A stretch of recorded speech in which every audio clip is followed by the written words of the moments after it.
Abject disappointment. Extremely disappointed. You voted for him? Yes, sir. Okay. And why abject disappointment? Because regardless of what he truly wants to get done, whatever that may be, he has got to be his own worst enemy. He couldn't be any worse at achieving goals in politics. His own worst enemy, it reminds me of car run in the 90s when lit was actually cool. That was the analysis from one Trump voter turned critic at a focus group in Pittsburgh, Pennsylvania last night, which was commissioned by Emory University, and of course our friend Peter Hart involved in that. A majority of the group expressing deep concerns with the track that Trump's presidency has taken so far. Another Trump voter saying if there was one word he could use to sum up the Trump presidency so far, it would be outrageous.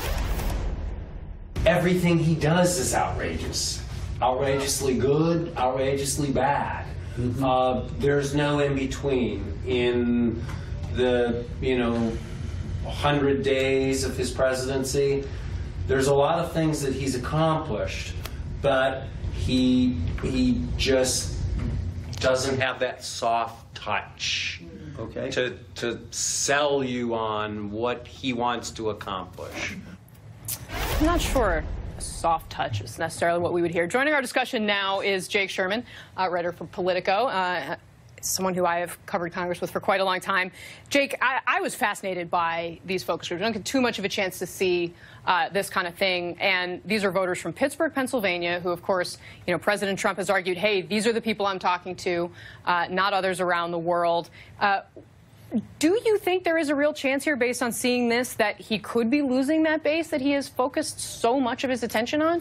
So, I mean, the premise of his candidacy was he can get deals done, right? He was the deal maker, and this isn't a partisan statement. He has not made a deal yet, and we are 8 months into his administration.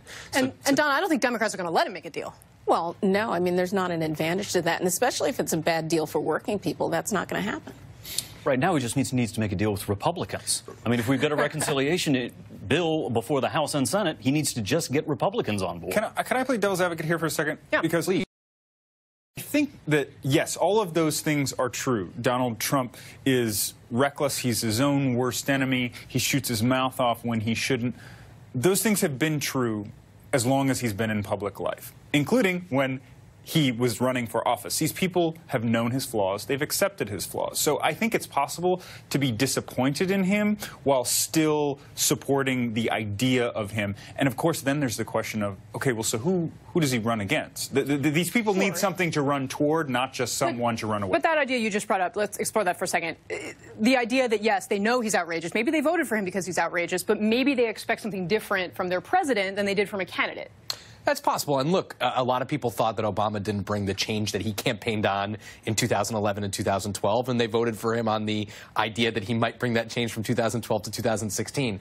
But Barack Obama was facing a lot different circumstances. He controlled, Republicans had taken the House in 2010. He had a foil. Donald Trump is not getting anything done with the control of the entire government. So I think it's very difficult to make the argument that a lot of these people bought into, and some people bought into different elements of his candidacy, but that was a central tenet. He was a non-politician who can get deals done. But there's another difference here, and I think that most voters don't want to have to pay attention to what their president is saying every single day. And in the case of this president, it is literally every moment. And I think many voters have found that to be very exhausting, in addition to being distracting. And add to that the fact that nothing has been done. And so I can understand their frustration. Congressman, to that point, we have a little bit more of this focus group.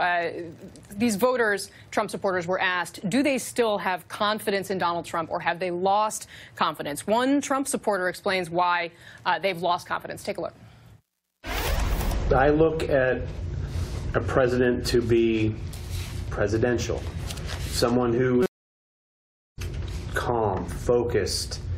I mean, I'm sure people said, I mean, I was young, but, Ronald Reagan came as an actor, but he goes down as one of our better presidents.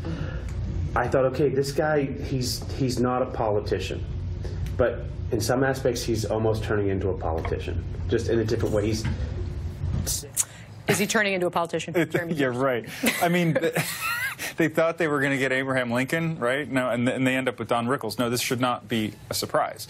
I think that, you know, like I was trying to explain earlier, I think there's the polling. It shows that there is no doubt a bleeding in his support among conservatives and Republicans. I think it's a question of how much he can recover that, how much he's able to, as Michael said, get a deal done on tax reform. That's going to be huge. I think that buys him a lot of goodwill, but we'll see. Yeah, I mean, I think ultimately this comes